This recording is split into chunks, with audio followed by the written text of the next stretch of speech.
Good morning, students. How are you? Today's topic is fundamental principles of management. बेटा fundamental principle of management जो mister Henry Fayol ने दिए हैं उसके हम प्रिंसिपल को करेंगे, जिस प्रिंसिपल का नाम है subordination of individual interest to general interest. क्या नाम है इस प्रिंसिपल का? ध्यान से सुनो। Subordination of individual interest to general interest. इसका मतलब ये कह रहा है कि बेटा इंडिविजुअल लेवल के इंटरेस्ट को कभी भी जर्नल इंटरेस्ट पे हावी नहीं होने देना। इन दोनों के बीच में सामंजस्य बनाकर चलना है, इन दोनों के बीच में कोऑपरेशन रखते हुए काम करना है। क्या? According to this principle the interest of an organization should take priority over the interest of any one individual. बेटा ये प्रिंसिपल कह रहा है कि ऑर्गेनाइजेशन के इंटरेस्ट के ऊपर कभी भी इंडिविजुअल लेवल के इंटरेस्ट को हावी नहीं होने देना। इंडिविजुअल लेवल के इंटरेस्ट को प्रायोरिटी नहीं देनी। प्रायोरिटी हमेशा एक ऑर्गेनाइजेशन का जो हमारा इंटरेस्ट है हमेशा उसे ही हमने क्या देनी है? प्रायोरिटी देनी है। तो ऑर्गेनाइजेशन के जो इंटरेस्ट हैं उन इंटरेस्ट पे कभी भी इंडिविजुअल लेवल के इंटरेस्ट को हावी नहीं होने देना। तो ये प्रिंसिपल क्या कहता है बेटा? According to this principle the interest of an organization should take priority over the interest of any one individual. अब यहाँ पर बेटा एक एग्जाम्पल भी दिया हुआ है। कैसे? A purchase manager of a company has to purchase 100 tons of raw material. अब बेटा एक मैनेजर ने 100 टन रॉ मटेरियल परचेज करना है। His son happens to be a supplier along with other suppliers in the market। Market में उस manager का बेटा भी माल को सप्लाई करता है जैसे दूसरे सप्लायर सप्लाई कर रहे हैं। The manager purchases the raw material from the firm of his son at a rate of higher than the market rate. अब बेटा वो मैनेजर जो है अपने बेटे से जो रॉ मटेरियल सप्लाई कर रहा है उससे हाई रेट पे खरीद लेता है। This will profit the manager personally. इससे मैनेजर को पर्सनली तो प्रॉफिट होगा but the company will anchor heavy loss. ऐसी कंडीशन में कंपनी को क्या होगा? हैवी लेवल का लॉस होगा। तो ऐसा नहीं करना है। इसका मतलब ऑर्गेनाइजेशन के जो इंटरेस्ट हैं उन इंटरेस्ट पे इंडिविजुअल लेवल के इंटरेस्ट को कभी भी हावी नहीं होने देना। इस प्रिंसिपल का नाम है subordination of individual interest to general interest. अब इसके पॉजिटिव इफेक्ट क्या है? ऑब्जर्विंग ह्यूमैनिटी, मानवीयता का प्रदर्शन होता है, मानवीयता की फीलिंग आनी शुरू हो जाती है। एज अ ह्यूमन बीइंग हम एक अच्छे इंसान बनते हैं। क्या? कि ऑर्गेनाइजेशन के ऑब्जेक्टिव पे कभी भी हम इंडिविजुअल इंटरेस्ट को हावी नहीं होने देते। तो पॉजिटिव इफेक्ट क्या है? Observing humanity. उसके बाद सेकंड पॉइंट है everybody profit in the profit of the company. हर एक का प्रॉफिट कंपनी के प्रॉफिट में होता है।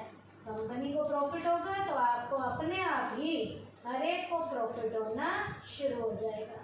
उसके बाद है ऑर्गेनाइजेशनल ऑब्जेक्टिव्स आर ऑब्टेन्ड। बेटा जब कंपनी के प्रॉफिट को आप इम्पोर्टेंस दोगे तो ऑर्गेनाइजेशन के जो ऑब्जेक्टिव हैं वो टाइम पे फटाफट से पूरे होने शुरू हो जाएंगे।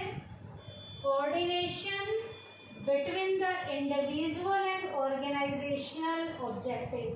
नेक्स्ट पॉइंट है कि ऑर्गेनाइजेशन के ऑब्जेक्टिव और इंडिविजुअल लेवल के ऑर्गेनाइजेशन के जो ऑब्जेक्टिव हैं उनमें कोऑर्डिनेशन बैठना शुरू हो जाएगा। क्या? इंडिविजुअल लेवल के ऑब्जेक्टिव और ऑर्गेनाइजेशनल ऑब्जेक्टिव के बीच में कोऑर्डिनेशन एस्टेब्लिश होना शुरू हो जाएगा। तो ये तो इस प्रिंसिपल के पॉजिटिव इफेक्ट थे। क्या क्या?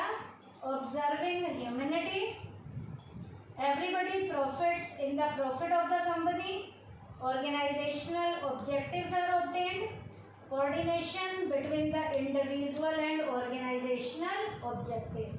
अब बेटा इस प्रिंसिपल को फॉलो नहीं करेंगे तो इसके वायलेटिंग इफेक्ट क्या आएंगे? ऊपर के पॉइंट को ही एडवर्स करना है, ऑपोजिट करना है। वहां था बेटा ऑब्जर्विंग ह्यूमैनिटी, तो यहाँ क्या आएगा? ह्यूमैनिटी वायलेटेड, मानवीयता खत्म होनी शुरू हो जाएगी, मानवीयता का हनन होना शुरू हो जाएगा। उधर था बेटा हर एक जो है कंपनी के प्रॉफिट से अपने प्रॉफिट कमाता है, तो यहाँ जेलसी की फीलिंग आएगी, कोऑर्डिनेशन की फीलिंग नहीं आएगी। तो यहाँ लिखेंगे इंक्रीज इन जेलसी, द्वेष, लड़ाई झगड़ा, ऐसी फीलिंग डेवलप होनी शुरू हो जाएगी। उसके बाद है hindrance in achieving organizational objective. बेटा जब द्वेष की फीलिंग आएगी, लड़ाई झगड़े की फीलिंग आएगी, तो ऑर्गेनाइजेशनल ऑब्जेक्टिव के रास्ते में रुकावट आनी शुरू हो जाएगी। नेक्स्ट है lack of coordination between the individual and organizational objective. Organization के ऑब्जेक्टिव और इंडिविजुअल ऑब्जेक्टिव के बीच में जो कोऑर्डिनेशन की फीलिंग आ रही थी, अब वो धीरे धीरे फीलिंग खत्म होनी शुरू हो जाएगी या वो फीलिंग कम होनी शुरू हो जाएगी। तो ये हमारा प्रिंसिपल था subordination of individual interest to general interest. उसके बाद हेनरी फ्योल का नेक्स्ट प्रिंसिपल है रेम्यूनरेशन टू एम्प्लॉइज। एम्प्लॉय को प्रॉपर पारिश्रमिक मिलना चाहिए जितना वो काम कर रहा है, एटलीस्ट रीजनेबल लेवल का तो जरूर मिलना चाहिए ताकि वो अपनी एक सही लाइफ को जी सके। है क्या ये principal?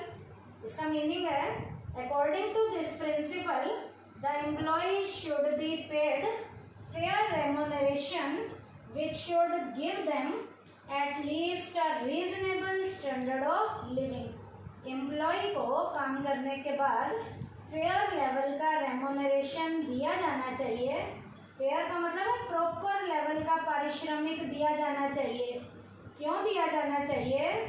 At least a reasonable standard of living, ताकि वो बेटा एक रीजनेबल लाइफ जो है स्टैंडर्ड की लाइफ को जी सके। इसका मतलब वो अपने परिवार की ज़रूरतों को, जो मिनिमम लेवल की ज़रूरतें हैं, एटलीस्ट उन ज़रूरतों को तो वो पूरा कर सके। इस प्रिंसिपल का नाम है रेम्यूनरेशन टू एम्प्लॉइज। क्या है ये principle? The employees should be paid fair remuneration which should give them at least a reasonable standard of living. Employee को उतना रेम्यूनरेशन एटलीस्ट जरूर दिया जाना चाहिए ताकि वो एक रीजनेबल लेवल की लाइफ को जी सके, अपने परिवार की जो जरूरी ज़रूरतें हैं उन्हें वो टाइम पे पूरा कर सके। अब बेटा रेम्यूनरेशन टू एम्प्लॉय प्रिंसिपल को अप्लाई करेंगे तो पॉजिटिव इफेक्ट आएंगे, अप्लाई नहीं करेंगे तो वायलेटिंग इफेक्ट आएंगे। पॉजिटिव इफेक्ट क्या क्या है? पहला, increase in the encouragement and satisfaction of the employee. बेटा जब एम्प्लॉय को अच्छा रेम्यूनरेशन मिलेगा तो एम्प्लॉय के अंदर ज़्यादा काम करने की एनकरेजमेंट की फीलिंग आती है और एम्प्लॉय बेटा सेटिस्फाइड होकर काम करता है।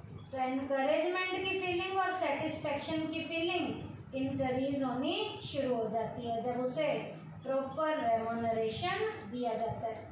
उसके बाद सेकंड पॉइंट है development of the spirit of dedication among the employee. अब एम्प्लॉय के मन में जो डेडिकेशन की फीलिंग है, काम के प्रति जो समर्पण की फीलिंग है, वो भी डेवलप होनी शुरू हो जाती है। कौन सी फीलिंग? डेडिकेशन की फीलिंग जो है एम्प्लॉय में धीरे धीरे से डेवलप होनी शुरू हो जाती है। नेक्स्ट है decline in labour turnover rate. उस एम्प्लॉय की लेबर टर्नओवर रेट रिड्यूस होनी शुरू हो जाती है। इसका मतलब है कि वो एम्प्लॉय यूनिट में as a assets role play करता है, वो यूनिट के लिए as a liability role play नहीं करता। उसकी धीरे धीरे से लेबर टर्नओवर की रेट डिक्रीज होनी शुरू हो जाती है। तो ये इस प्रिंसिपल के पॉजिटिव इफेक्ट थे। क्या क्या? Increase in the encouragement and satisfaction of the employee, second development of the spirit of dedication among the employee, और लास्ट है decline in labour turnover rate. अब बेटा इस प्रिंसिपल को फॉलो नहीं करेंगे तो वायलेटिंग इफेक्ट आएंगे, नेगेटिव अप्रोचेज आएंगी। पहला, decline in the encouragement and satisfaction of the employee. Employee के अंदर एनकरेजमेंट की फीलिंग और सेटिस्फेक्शन की फीलिंग धीरे धीरे से खत्म होनी शुरू हो जाएगी, कम होनी शुरू हो जाएगी।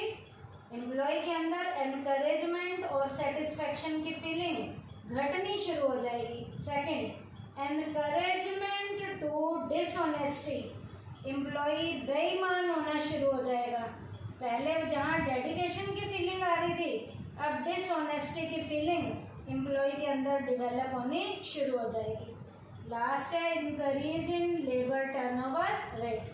पहले उसकी जब इस प्रिंसिपल को फॉलो करते थे तो लेबर टर्नओवर रेट डिक्लाइन हो रही थी, अब इस प्रिंसिपल को फॉलो ही नहीं करेंगे तो लेबर टर्नओवर रेट उसकी इंक्रीज होनी शुरू हो जाएगी, लेबर टर्नओवर रेट उसकी बढ़नी शुरू हो जाएगी। इसका मतलब वो एम्प्लॉय यूनिट में लायबिलिटी में रोल प्ले करेगा, एसेट्स में रोल प्ले नहीं करेगा, उसकी लेबर टर्नओवर की रेट इंक्रीज होनी शुरू हो जाएगी।